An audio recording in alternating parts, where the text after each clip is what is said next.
Hello and welcome to the Lever Report, a weekly video newsletter for human-centric leaders to navigate the week ahead. I'm Drew Fortin, here with your latest update for the week starting Monday, September 22nd, 2025. The Fed finally announces rate cuts, the Kirk murders stark reminder of the need for workplace civility, how the remote work and return from office debate is not really about productivity, and new research shows AI chatbot usage is focused on enhancing versus creating work. Here's the news to start your week. Stocks are starting this week on a high note, with all three major US indices posting weekly gains. The Dow Jones Industrial Average even closed at a new record high on Friday, a sign that investors are feeling more optimistic about the economy. This positive momentum comes after the Fed cut its benchmark interest rate by a quarter percentage point last Wednesday to a range of 4 to 4.25%. While the stock market cheered the first rate cut of the year, the bond market told a different story.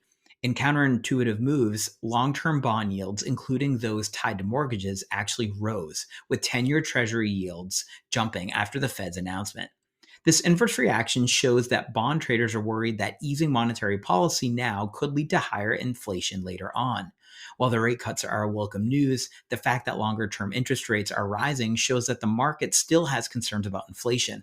So while the interest rate cuts could mean some businesses take a more proactive stance and start hiring again, most businesses will largely remain in the camp of driving efficiency and mitigating risk for the turbulence ahead. The murder of conservative activist Charlie Kirk has sent shockwaves through the country, with a 22-year-old man arrested in connection with the shooting.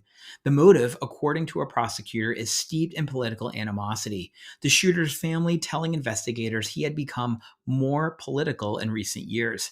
This tragedy has reignited an intense national debate about political polarization and escalating threats of violence. In response, the Wall Street Journal reported that some companies have fired employees for social media posts mocking Kirk's death, with online campaigns flagging contentious posts to employers. The swift corporate response highlight a new challenge for employers as the public outcry and pressure from online activists and prominent political figures have intensified the stakes. The tragedy here is a stark reminder of the importance of fostering a culture of civility and mutual respect at work, especially in the face of heated political discourse. While it's natural to disagree with others and to have different political beliefs, a deep respect for others and their right to their own opinions is core to a culture in which everyone can learn, grow, and feel a part of a respectful community. This is not about silencing debate, but about ensuring that those debates happen with empathy and shared commitment to a positive work environment. Beyond politics, it's critical that business leaders set the tone and model the behavior they want to see, creating a space where people can be their full selves without fear of hostility or retribution. In a new article from Fast Company, Silicon Valley communications veteran Shoshana Jujkran shares how return to office mandates are often a fear based management strategy driven by a desire for control and a need to justify investments in empty corporate real estate. Dushkran makes some great points, citing data from Gallup and Microsoft showing that remote work can be highly productive and improve individual task performance. While some companies like Zoom and Google are tying attendance to performance, others are proving that the best organizations are, quote, pro empowerment, giving people the clarity, flexibility, and infrastructure to do their best work.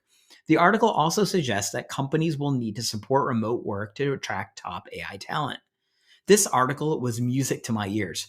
We have to get beyond remote versus office debate and instead focus on what truly matters: effective leadership. Instead of relying on surveillance tactics like badge swipes or mandating a return to the office, leaders should instead invest in developing the skills needed to manage and empower distributed teams. This means creating systems that support clear communication, intentional collaboration, and documentation. The intentional approach not only helps you attract and retain the best talent, particularly in competitive fields like AI, but also positions your organization to thrive in an increasingly flexible and dynamic world.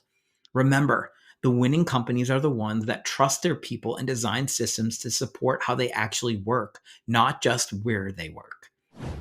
There is a new report out from Alight, the 2025 Employee Mindset Study, and it reveals a stark disconnect in the modern workplace.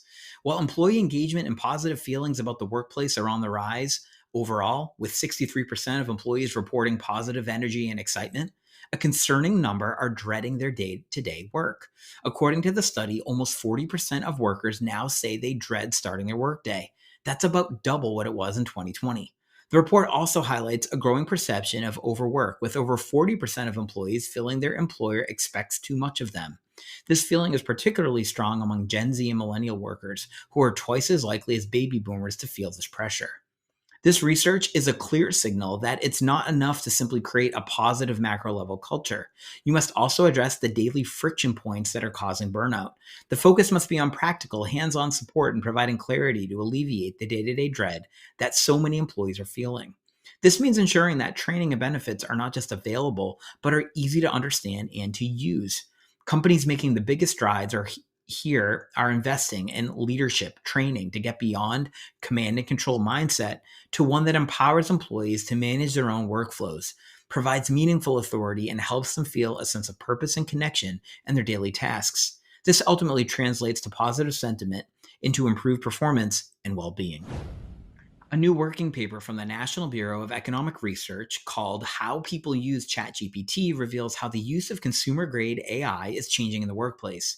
The report, co authored by researchers from OpenAI and Harvard, analyzed over 1 million conversations and found that while work related queries have been increasing, their share of total messages has dropped to about 30%. The study identifies writing, practical guidance, and seeking information as the three most common work related uses, with writing accounting for 40% of all work messages. A key finding is that 2/3 of writing related queries are for editing and critiquing existing text, not new content. The research also shows that professionals in knowledge intensive jobs like management and business are more likely to use ChatGPT for asking messages, which is seeking decision support and advice, rather than doing tasks for them. So, this research confirms that AI is not a magic bullet for automating entire jobs, but a powerful tool for augmenting human performance, especially for knowledge workers. Companies making progress are focusing on a co pilot model here, teaching their teams how to effectively use AI as a strategic advisor for tasks like problem solving and decision making, as opposed to simply delegating mundane tasks. By prioritizing upskilling and training that focuses on the asking and practical guidance functions of AI, companies can get a better return on their investment and empower their employees to be more effective. This shift in focus is critical for HR leaders and talent leaders who want to move beyond a fear based AI is coming from our jobs narrative to one that empowers their workforce to find new sources of leverage and increase their value. And that's your Lever Report. Check the show notes for any articles or research we covered today. If you're enjoying this content, please show your support by liking this video, dropping a comment, and subscribing to our channel. I hope you have a productive week, and we'll see you on the other side. Bye.